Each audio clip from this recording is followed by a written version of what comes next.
आज हम बात करेंगे 1917 की रूसी क्रांति, जिसको बोल्शेविक क्रांति भी कहा जाता है।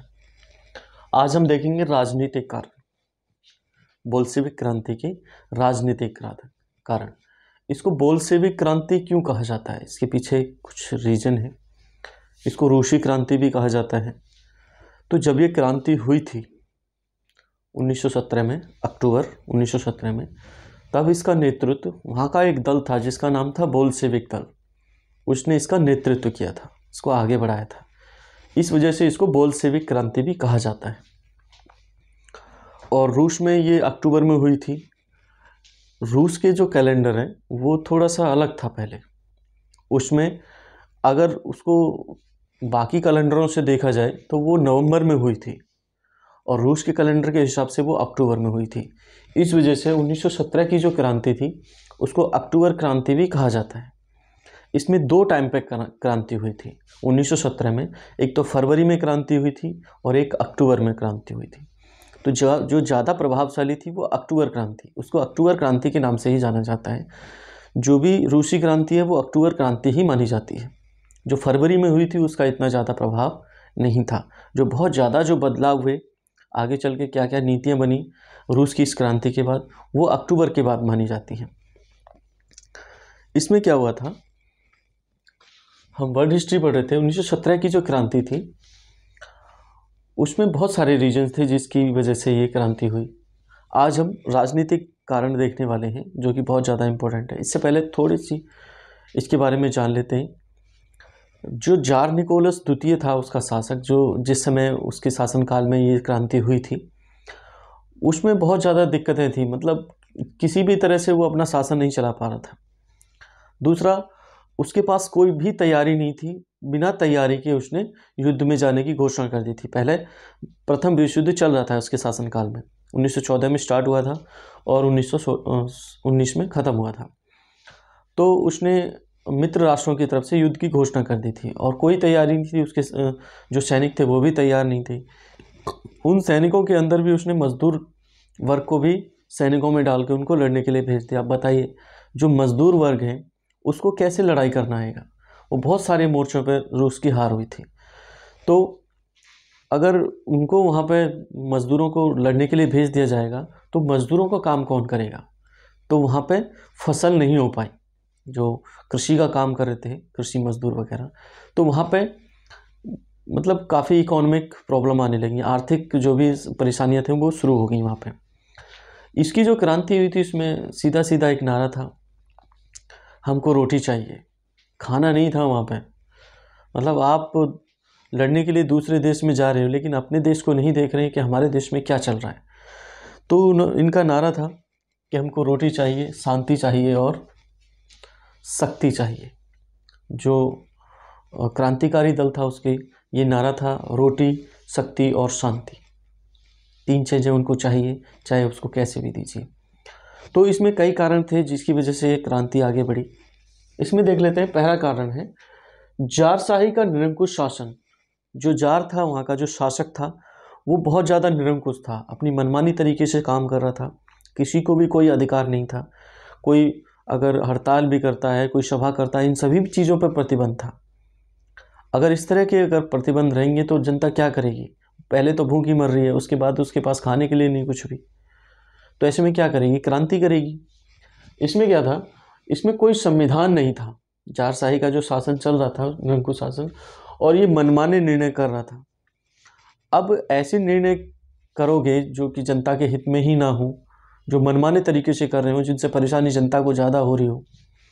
एक तो खाने के लिए कुछ नहीं था और पहले उसके बाद आपने लड़ने के लिए भी भेज दिया उनके जो भी सैनिक वर्ग में भर्ती करके मजदूरों को। तो उनके यहाँ और ज़्यादा परेशानी आने लगी और चीज़ों में।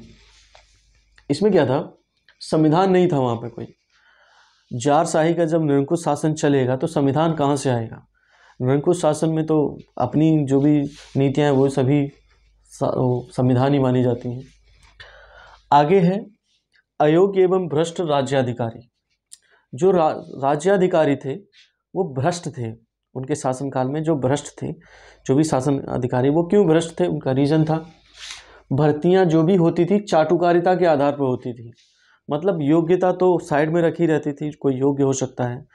वो चापलूसी के आधार पर भर्तियां होती थी, जो जितनी चापलूसी करेगा ऊपर वाले अधिकारी की, उसको नीचे वाले अधिकारी को इसी तरह भर्ती कर दिया जाता था। और जो राजा के जो विश्वास पात्र होते थे, चाहे उनमें योग्यता हो न हो, वो भी उसमें भर्ती कर लिए जाते थे।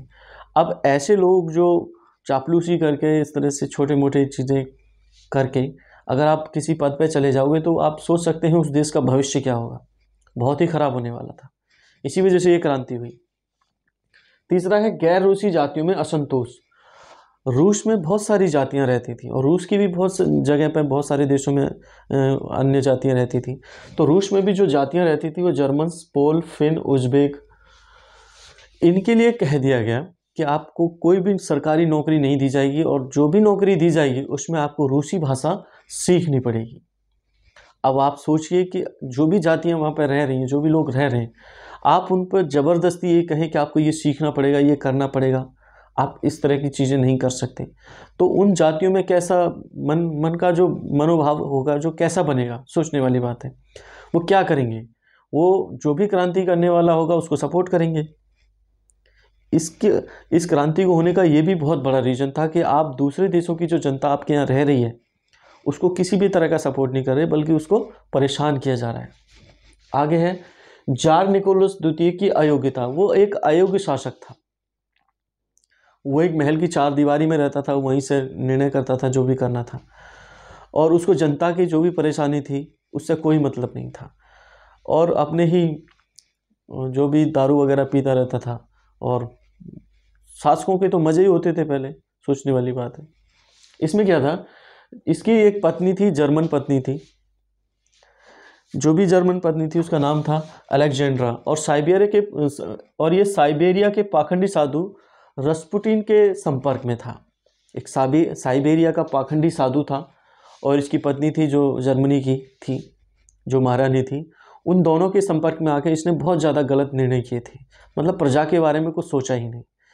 और ये दोनों इतना दूरदर्शी नहीं थे कि ये निर्णय कर सकें कि क्या जनता के लिए सही है, क्या गलत है। तो इन दोनों के संपर्क में आके, इनके प्रभाव में आके जार निकोलस द्वितीय ने बहुत सारे गलत निर्णय कर दिए थे, जिसकी वजह से ये क्रांति होना जरूरी हो गया था। आगे है जारशाही की प्रतिक्रियावादी नीति। जारशाही नहीं चाहता था कि कोई उसकी बुराई करे, कोई परेशान करे उसको, किसी भी तरह की क्रांति हो, तो उन सभी चीज़ों को वो दबाए रखना चाहता था। लेकिन ऐसा संभव नहीं था। जनता बहुत परेशान थी, उसके पास खाने तक के लिए कुछ नहीं था, भूखी मर रही थी। तो क्या करेगी? क्रांति करेगी कि हमें खाना दो, बस। उनको एक ही चीज़ था, खाना चाहिए था, आप कैसे भी दीजिए। इसमें क्या हुआ, इसने प्रेस पर प्रतिबंध लगा दिया था, अभिव्यक्ति, सभा, संगठन, इन सभी चीज़ों पर प्रतिबंध लगा रखा था कि आपको भले ही कोई परेशानी हो, लेकिन आप अभिव्यक्त नहीं कर सकते, अपनी चीज़ों को बोल नहीं सकते, सभा नहीं कर सकते, संगठन नहीं बना सकते। तो अगर इस तरह की जो चीज़ें थी जिन पे प्रतिबंध था, अगर इस तरह की चीज़ें रहेंगी तो आप सोच सकते हैं क्रांति तो होगी ही। तो इन सभी चीज़ों ने क्रांति को आगे बढ़ाने में बहुत बड़ा योगदान दिया। अब जो भी प्रेस थी उसमें बहुत ज़्यादा प्रतिबंध थे, मतलब प्रेस पे पूरी तरह से प्रतिबंध लगा रखा था कि आप राजा की या राजमहल की नीतियों की आलोचना नहीं करेंगे। अगर आप ऐसा करेंगे तो आपको जेल में डाल दिया जाएगा। मतलब सरकार की नीतियों की आप आलोचना नहीं कर सकते, ना तो जनता कर सकती है, ना समाचार पत्र कर सकते हैं। इन सभी चीज़ों पे बहुत ज़्यादा कठोर प्रतिबंध थे। अगर कोई इसका उल्लंघन करता था तो उसको या तो जेल में डाल दिया जाता था या फांसी पे लटका दिया जाता था। तो इस तरह की नीतियाँ प्रचलित थीं, तो जिसका रीज़न निकला कि 1917 की क्रांति हुई। इस 1917 की क्रांति ने पूरे विश्व को कई रूपों में प्रभावित किया। आने वाले समय में इस रूसी क्रांति की वजह से जो भी चीज़ें आई 1917 में अक्टूबर के बाद, इसने वहाँ पे पूरा सिस्टम ही बदल के रख दिया, और वो ऐसा सिस्टम बना दिया कि उसमें जनता के हित को ज़्यादा आगे रखा गया। मतलब सरकारी नीतियों में हर चीज़ में कोशिश की गई कि जनता को आगे रखा जाए, जनता के लिए नीतियाँ बनाई जाएं। तो इसके जो नेता थे, प्रमुख नेता बोल्शेविक क्रांति के, वो थे लेनिन, व्लादिमीर इलीच लेनिन इनका पूरा नाम था। पहली जो क्रांति हुई थी 1917 में जो फरवरी में हुई थी, वो उस समय जो लेनिन थे वो स्विट्ज़रलैंड में थे। देखा कि इस तरह की क्रांति से फ़ायदा नहीं होने वाला है, तो जब दूसरी क्रांति होने वाली थी उससे पहले ही वो स्विट्ज़रलैंड से रूस पहुंच चुके थे। तो उन्होंने बहुत सारा, जैसे ही वो आए तो वहाँ पे जो क्रांतिकारी गतिविधियाँ चल रही थी उनको काफ़ी सपोर्ट किया और कहा कि अगर आपको इस देश को आगे बढ़ाना है तो बहुत कुछ बदलना पड़ेगा। तो उनके नेतृत्व में ये बोल्शेविक क्रांति हुई। बोल्शेविक क्रांति में इन्होंने देखा कि अगर लोगों के हित के बारे में सोचना है तो इस सिस्टम को पूरी तरह से बदलना पड़ेगा और इन राजाओं को बाहर निकालना पड़ेगा। तो ये सभी चीज़ें हुई। इसके बाद जो इसका प्रभाव था वो पूरे विश्व पे बहुत अलग तरीके से पड़ा। इसमें इस क्रांति ने सोचने के नज़रिया को ही बदल दिया, क्योंकि अमेरिका का जो ग्रुप था वो लोकतांत्रिक ढंग से सोच रहा था, लेकिन इसने जनता के बारे में सोचना स्टार्ट किया, जनता को देने के बारे में सोचना स्टार्ट किया। जो अमेरिकी ग्रुप था वो ज़्यादा से ज़्यादा पैसा कमाना चाहता था, लेकिन ये जो ग्रुप था जो बोल्शेविक क्रांति के बाद, रूसी क्रांति के बाद जो हुआ था, उसमें जनता के लिए काम करने के लिए कोशिश की जा रही थी, उसमें ज़्यादा लाभ कमाने की कोशिश नहीं थी। तो इसकी नीतियाँ बहुत सारे जो देश थे वहाँ पे अपनाई गई। 5 ईयर प्लान जो था वो रूसी क्रांति के बाद ही आया था। 5 ईयर जो प्लान था वो पंचवर्षीय योजनाएं भारत ने भी अपनाई थी, जिसकी वजह से काफ़ी विकास हुआ इंडिया में भी। तो बहुत सारे ऐसे देश थे जो कि पहले गणतंत्र थे, लोकतंत्र थे, उन्होंने भी इस नीति को अपना लिया और बहुत ज़्यादा विकास किया। कुछ समय बाद ये प्रासंगिक नहीं रही, लेकिन काफ़ी हद तक इसने शुरुआत में काफ़ी नाम कमाया और प्रभाव डाला दूसरे देशों पे। तो ये था हमारा राजनीतिक कारण रूसी क्रांति का। आगे रहेगा आर्थिक और सामाजिक कारण। आर्थिक और सामाजिक कारणों में भी इस क्रांति को बहुत आगे बढ़ाया। तो देखते हैं अगले वीडियो में। आज के लिए